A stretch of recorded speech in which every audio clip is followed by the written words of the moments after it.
Hey there. I'm not really sure why I'm doing this because I don't usually do this kind of thing, but I've just been enthralled with this bricks and minifigs scandal, as I'm calling it.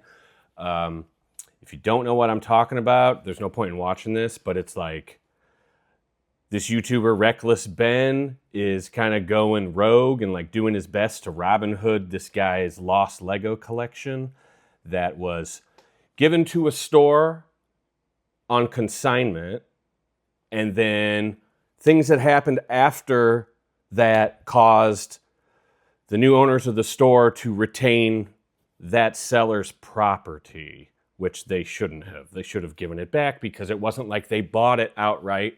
There was no transaction of funds, but that seller had given the entire lot of toys to a physical location to sell on consignment. Which, if you don't know what consignment is, it means you didn't get any money up front to, like, in exchange for the product, because usually that's a, one and done thing. Now we own your stuff, you got some money. It's sort of an agreement, a longer term agreement for kind of high value collections. Typically there's no point in consigning like one toy, right? It's like if you have like when I was in a band, we used to consign our records to the local used like CD store.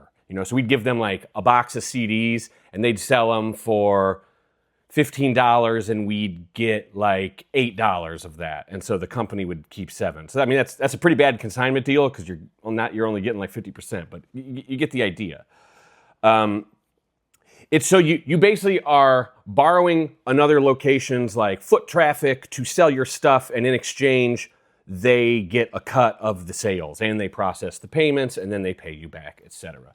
So it's a complicated deal, and it's gotten even more complicated in this particular case, and it's just making my blood boil. This Reckless Ben guy does an amazing job laying out all the facts, his experience, his documentation, which is through the roof. He's probably recording stuff he shouldn't be, but the reason this stuff isn't supposed to be recorded, it's not to protect you. It's to protect the people, the layers of people above you. So I commend everything this dude is doing, whether it's legally sound or not. Sometimes you have to break through and do things the guerrilla way, and he's doing an amazing job. However, this has caused him to go hide out in Mexico, which is just absurd. No one ever thought this would happen this way. But I guess I wanted to weigh in on this because I'm a toy seller. I've been trying to do this professionally for quite a few years here. I'm not the best at it for sure, but the problem with this bricks and minifigs thing, they're a large corporate entity. They are trying, how do I put this? There are mom and pop toy shops, like antique, our era's antique shops all over the country. They're everywhere. Individually owned and operated. Sure, there could be a possibility, I've thought about it, of making like a corporate entity that like helps manage the inventories of all this huge network of toy stores, and then they like get branded as a certain store. It's like a franchisee thing. That's essentially what bricks and minifigs is, specifically dealing with Legos, and they let these owner-operators, franchisees, use their name and their systems, etc. But this really makes my blood boil because it makes sellers like me and other reputable sellers, which there's hundreds if not thousands of them, it makes them look bad. The people that are looking to cash in on their collectibles, let's say they have a big lot from like their parents or something, they don't know what it's worth. They bring it to people like me or like us or like bricks and minifigures, and they hope to get like a reasonable value for it. Now that whole situation varies by seller, and it's very opaque. Some sellers will pay more than other ones. It really depends on the quality of the lot, if they have the inventory for that stuff. But you usually got to give someone a pretty fair value. If both people walk away happy, everyone's great. This is not what happened in this situation. There's some people that are very unhappy. And I'm trying to put myself in the shoes of bricks and minifigures here, just to see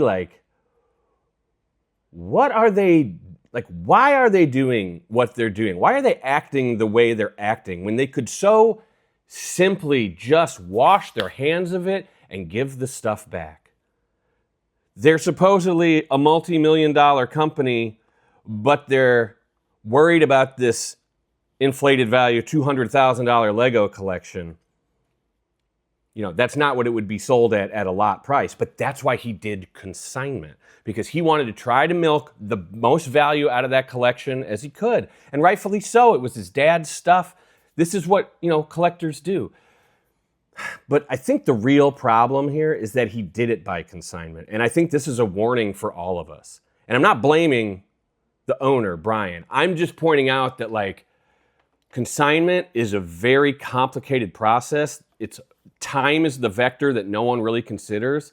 You know, when this deal started with him, it probably was working out pretty good, but over time, things change. You know, you have stuff on consignment for a year, you should probably take it back, because any number of things can happen. Theft can happen at the store by someone breaking in. Theft can happen from the employees, which sort of happened in this case, or things can just walk out. It's a precarious thing. I don't recommend consignment on this scale. Like, he would have, I bet if he's looking back, he probably would say, man, if I could have just gotten a lump sum for all this stuff and been done with it, I'd be happy. Sure, it wouldn't have been that $200,000 like estimated value for the pieces, but it might have been $90,000 cash, you know? Probably not cash from Bricks and Minifigures, but if you found a reputable Lego seller or someone on YouTube that sells Legos or something like that, you could have gotten that. I mean, I'm throwing that number out, who knows? Like, it depends on the seller, it depends on what the buyer wants to do, but it would have been a better situation than the legal snafu everybody's in right now. So back to Bricks and Minifigs. Obviously, they confiscated the store from the owner that was saying, hey, we're going to leave. We want out of our contract. They just came in and shut them out and took over the store, and then they acquired the inventory that was in there. See, this is where the murkiness happens, because that wasn't the owner of the store's inventory, and it certainly was never meant to be Bricks and Minifigs, the corporate office, their inventory as well. But I think they knew that collection was there, and someone saw an opportunity to cash in big. And I read through some of the documents. Apparently, Bricks and Minifigs thinks that franchisee was in debt about $200,000. So in their minds, they're getting their just desserts. They get the things they're owed, but they're getting it from not the person that owed them money. And that's a real problem.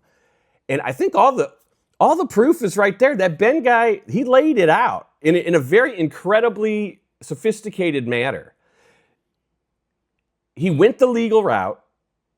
He did everything they asked. All he wants is to help out this guy. And I would hate, first off, I would never make this mistake. I would never do this to somebody. But like, if this much heat was on me, I would just really think hard and be like, listen, I messed up. Let me just give this stuff to you. I'm really sorry.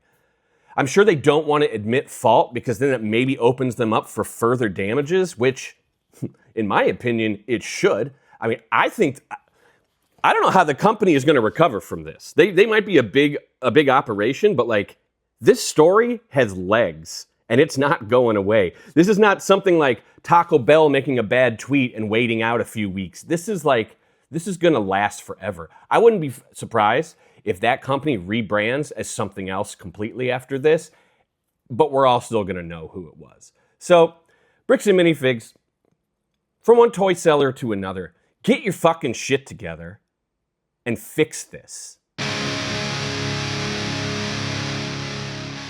Hey, thanks for watching this. I haven't really done this before, but look, I did it all in one take. How about that? I know it's not probably pretty cool for like a toy store to go after another toy store, but like, there's no bro code involved with this. This place sucks, so they gotta go. Anyways, thanks for watching, and if you like this kind of thing, I mean, maybe I'll do it more often, just kind of share my thoughts on stuff. Give me a like and a follow, and for sure, check out this Reckless Ben video thing, because it's blowing up, it's everywhere, and it's kind of incredible to watch happen in real time. Thanks a lot. Bye.